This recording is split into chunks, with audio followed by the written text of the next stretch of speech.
भविष्य विवरण की पुस्तक उसका चैप्टर 8 वर्स 11 8वां अध्याय और उसकी 11वीं आयत है, जहाँ बाइबल इस प्रकार बोलती है, इसलिए सावधान रहना, कहीं ऐसा ना हो कि अपने परमेश्वर यहोवा को भूलकर उसकी जो आज्ञा, नियम और विधि मैं आज तुझे सुनाता हूँ उनका मानना छोड़ दे।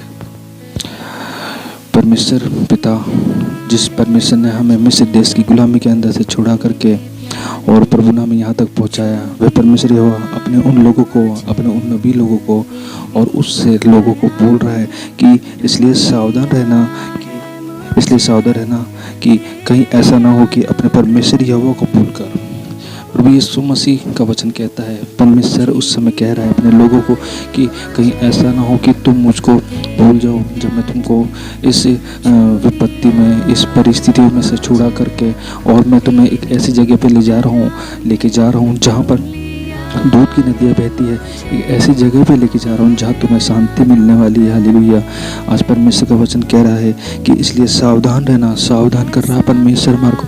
हम कई बार हमारे कामों में, हम कई बार हमारे क्षेत्र में, हम कई बार हमारे हर एक उन बातों के अंदर सावधान नहीं रह पाते और सावधान नहीं रहने के कारण हमारा जीवन उथल और पुथल हो जाता है। मेरे प्रियो, बाइबल बोलती है कहीं ऐसा ना हो कि अपने परमेश्वर यहोवा को भूलकर उसकी जो आज्ञा, नियम और विधि मैं आज तुझे सुनाता हूँ उनका मानना छोड़ दे। प्रभु का वचन कहता है अपने लोगों को ये चेतावनी दे रहा है कि आज जब तुम मेरे वचन को भूल जाओगे तो मैं तुम्हारे ऊपर बड़ी विपत्ति डालना चाहता हूँ। जब मैंने तुम्हारी रचना की है तो मेरे प्रियो, वो परमेश्वर हमें उस विपत्ति से बचा भी सकता है, उस विपत्तियों में डाल भी सकता है। मेरे प्रियो, जब मिस्र देश में जब हम लोग गुलामी में थे तो उस समय जब इजरायली लोग उस गुलामी के अंदर से निकल रहे थे मूसा के द्वारा, तो वो वहाँ से निकलने के बाद में कई बार उन इजरायली लोगों ने बहुत सारी बार परमेश्वर को और परमेश्वर के दास को कुड़कुड़ाया, क्योंकि वह इसलिए कुड़कुड़ा है क्योंकि वह उस जगहों पे लाके छोड़ दिया। सामने लाल समुद्र है और पीछे फिरौन की सेना है।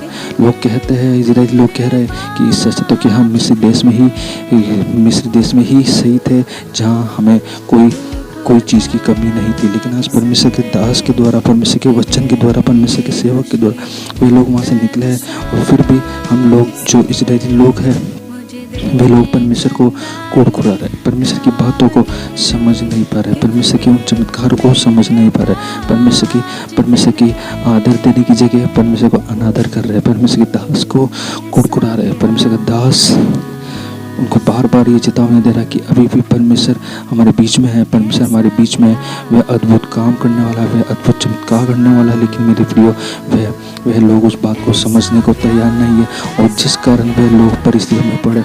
आज फिरौन की सेना हमारे चारों ओर घूम रही है, लेकिन हम विश्वास करते हैं कि परमेश्वर का वचन हमारे साथ में, परमेश्वर का वचन हमारे साथ में। और जब परमेश्वर का वचन हमारे साथ में मेरे प्रियो, तो ये परमेश्वर का वचन जो परमेश्वर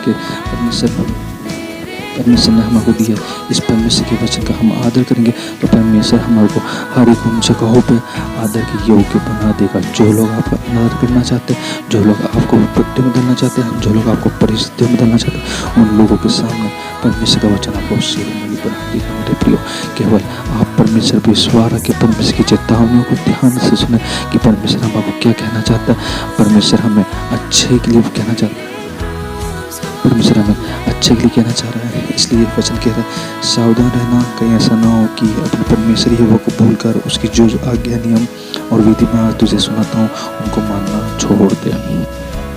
अब आगे पढ़ेंगे इसी में, तो आगे परमेश्वर का वचन हमें उन सारी बातों से अवगत कराता है जो बात हम अगर छोड़ते हैं तो हमारे जीवन में परिस्थिति आती है और हमारे जीवन में जब परिस्थिति आती है तो हम तीतर भीतर हो जाते हैं। मेरे प्रियो, इसलिए मेरे प्रियो, हम परमेश्वर की आज्ञा को माने, परमेश्वर के वचन को मानते हुए चलें कि परमेश्वर महान है और परमेश्वर अद्भुत है, परमेश्वर अद्भुत कार्य करने वाला परमेश्वर। Hallelujah, hallelujah. प्रभु को भूलने की विरोध चेतावनी, यह हम सब लोगों के लिए ये हम सब लोगों को परमेश्वर का वचन चेतावनी दे रहा है कि हम आज भी समय है कि हम अपने जीवन को सही करें, आज भी समय है कि हम अपने जीवन को सुधार लें, आज भी समय है कि हम अपने जीवन को परमेश्वर के हाथों में रखते हैं।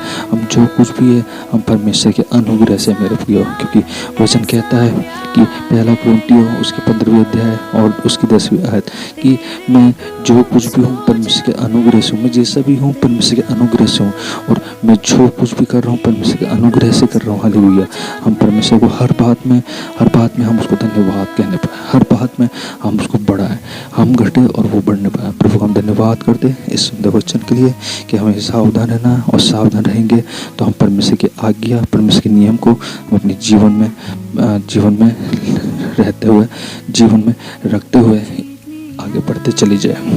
अर्थात नियम और कायदों को हम तोड़ते हैं तो परमेश्वर विपत्तियों को डालना चालू करता है हमारे जीवन के अंदर। हम प्रभु को धन्यवाद करते हैं। आप सब लोगों को इस वचन के द्वारा प्रभु आशीषित करे।